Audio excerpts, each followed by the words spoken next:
Hello everyone, ఎలా ఉన్నారు అందరూ? మేమైతే ఇలా టోకెన్ తీసుకొని రాత్రి పుట్టెంటుకలు తెప్పిద్దాము లోపలికి వచ్చాము. ఇంకా రీల్ చేస్తున్నాం అక్కడ.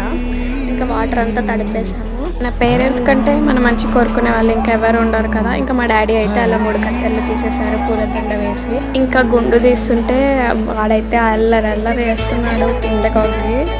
ఇంకా నేనేమో ఇలా రీల్స్ చూపిస్తూ ఉన్నా, ఇంకా రైమ్స్ రీల్స్ చూపిస్తూ ఉన్నా నేను.